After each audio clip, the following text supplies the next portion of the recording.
ঘটনাটা নিয়ে আমরা আলোচনা করব, সেটা হলো আমরা কবর যখন করা শেষ হয়ে যায়, কবর শেষ হয়ে যাওয়ার পরে আমরা কবরের উপরে আমরা খেজুর গাছের যে ঢাল বলি, খেজুর গাছের ঢাল আমরা কবরের উপরে মৃত ব্যক্তির সিনার বরাবর আমরা কবরের উপরে কি গেঁথে দিই। এই কবরের মধ্যে খেজুর গাছের ঢাল পুঁতে দেওয়া অথবা ঢেলে দেওয়া, গেঁথে দেওয়া, এটা হলো রাসূলের একটি সুন্নত। অনেকে এই আমলটা কি করে না। খেজুর গাছের ঢাল দেওয়া এটি স্পষ্ট সহিহ হাদিসের মধ্যে প্রমাণিত, বুখারী শরীফের হাদিস এবং সহিহ ইবনে খুজাইমার মধ্যে হাদিসটা আছে। তো প্রথমে আমরা এই খেজুর গাছের ঢাল পুঁতে দেওয়া সম্পর্কে যে হাদিসটা দেখব, এই হাদিসটি বুখারী শরীফের হাদিস, সহিহ হাদিসের কিতাব বুখারী শরীফের মধ্যে হাদিসটা এসেছে। হযরত ইবনে আব্বাস রাদিয়াল্লাহু তাআলা আনহু থেকে বর্ণিত, তিনি বলতেছেন, আন ইবনে আব্বাস রাদিয়াল্লাহু তাআলা আনহুমা আনিন নবী সাল্লাল্লাহু আলাইহি ওয়াসাল্লাম, হযরত ইবনে আব্বাস রাদিয়াল্লাহু তাআলা আনহু বলতেছেন যে আন্নাহু মাররা বিকবরাইনি ইউআযযাবানি, আমি এবং আল্লাহ রাসূল সাল্লাল্লাহু আলাইহি সাল্লাম দুইজনে একটি কবরের পাশ দিয়ে যাচ্ছিলাম, কবরস্থানের পাশ দিয়ে যাচ্ছিলাম, যেখানে কবর ছিল দুইটা। কয়টা?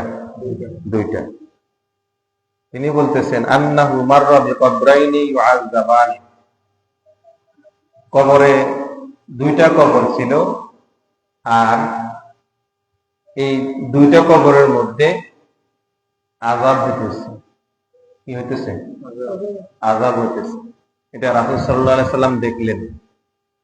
রাসূল সাল্লাল্লাহু আলাইহি সাল্লাম দেখলেন কবরের উপর দিয়ে যাওয়ার সময়, পাশ দিয়ে যাওয়ার সময় দেখলেন যে ওই দুই মৃত ব্যক্তির কবরের ভিতরে কি হইতেছে?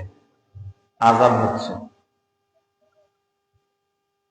তখন এই আযাবের বিষয়টা এবার আব্দুল্লাহ ইবনে আব্বাস রাদিয়াল্লাহু তাআলা আনহুমা কি রাসূল সাল্লাল্লাহু আলাইহি ওয়াসাল্লামকে জিজ্ঞাসা করলেন, ফাকালা ইন্নাহুমা লা ইউআযযাবানি, যে আল্লাহর রাসূল, আপনি তো দেখলেন কবরে আযাব হইতেছে, আপনি যে দেখলেন কবর কি হচ্ছে? আযাব হচ্ছে। এই আযাবটা মূলত কি কারণ, কিসের আযাব হইতেছে? তখন রাসূল সাল্লাল্লাহু আলাইহি সাল্লাম বললেন, আমা ইউআযযাবানি ফি কাবীরিন, যে বেশি কিছু বড় কোনো গুনার কারণে আযাব হচ্ছে না, অতিরিক্ত কোনো বড় কোনো গুনার কারণে কি হচ্ছে না? আযাব হচ্ছে না। তাহলে কি কারণে আযাব হচ্ছে?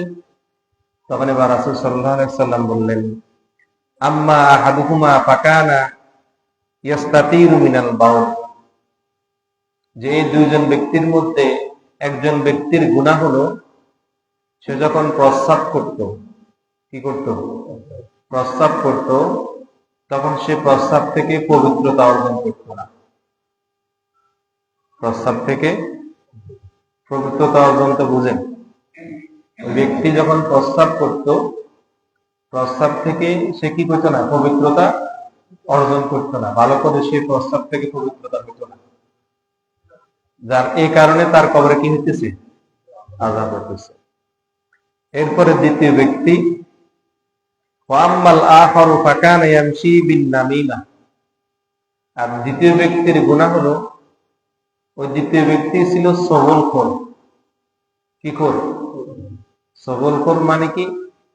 আমার ভিতরে একটা দোষ আছে, ওই ব্যক্তি দেখছে, দেখা এই দোষটাই আসে আরেকজন ব্যক্তির কাছে কি লাগাই দিছে, যেটাকে আমরা বলি, বা দেখা গেছে আমার নামে একটা মিথ্যা অপবাদ দিয়া আরেকজন ব্যক্তির কাছে কি অপবাদটা দিয়ে দিছে, যার কারণে ঝগড়া শুরু হয়ে গেছে। কি হয়েছে? এরকম আছে না সমাজে?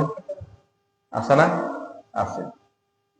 সে কি করলো, যে সবল করি করত, কি করত, সবল করি করত, যে আমার যে কথা, আমার যে একটা দেখেছে, আমার একটা ভিতরে একটা খারাপ অভ্যাস দেখছে, সে এটা আমাকে মীমাংসা করে নাই, মীমাংসা না করে দিয়া সে আরেকজনের কাছে যায় জিনিসটা কি করতেছে, লাগাই দিচ্ছে। বা এটাও হয় সগুন করি, যে আমার নামে এমন একটা কথা সে অন্য ব্যক্তির কাছে যায় প্রকাশ করছে, অথচ কথাটা মিথ্যা।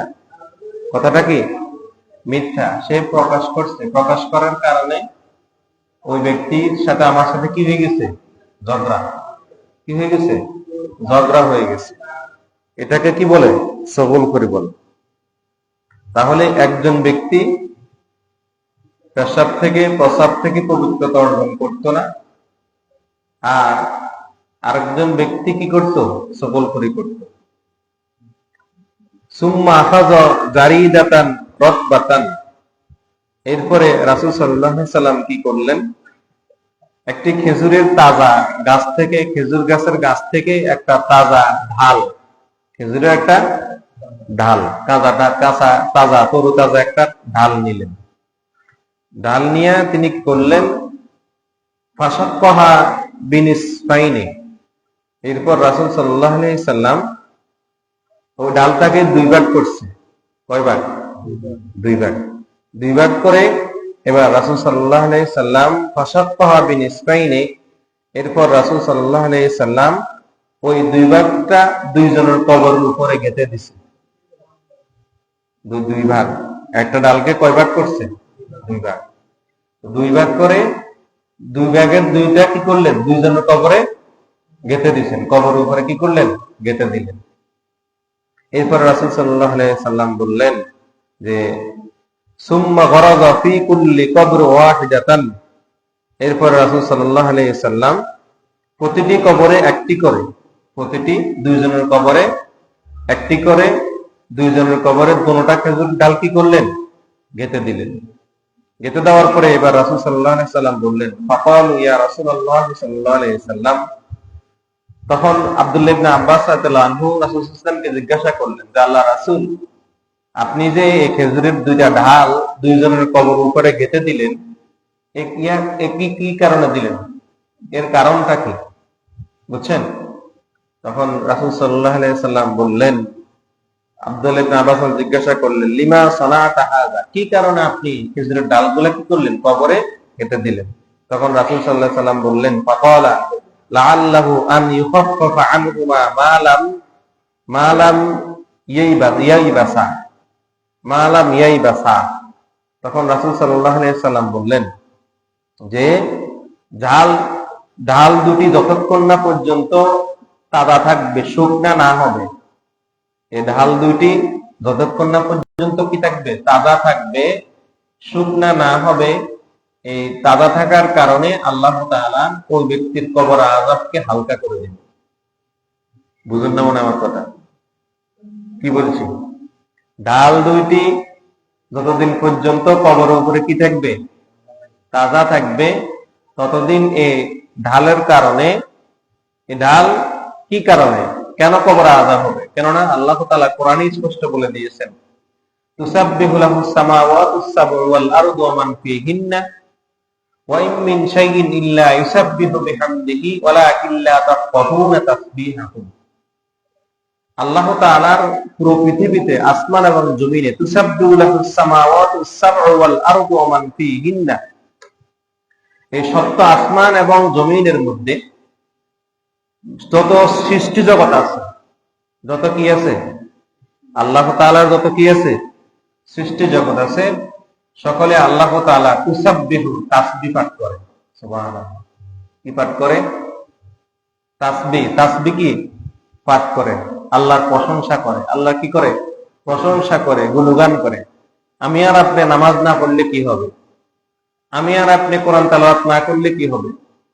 এজন্য বলা হয়েছে যে আল্লাহ তাআলা সৃষ্টি জগতের মধ্যে যেসব পশু পাখি সৃষ্টি করেছেন, পশু পাখি সৃষ্টি করেছেন, সকলে যদি তাদের নিজস্ব ভাষায় একটা একটা করে ডাক দেয়, একটা একটা করে কি ডাক দেয়। যেমন আমাদের আমাদের সমাজে দেখা যায় বা আমাদের এলাকাতে দেখা যায় দুই ধরনের কাক আছে।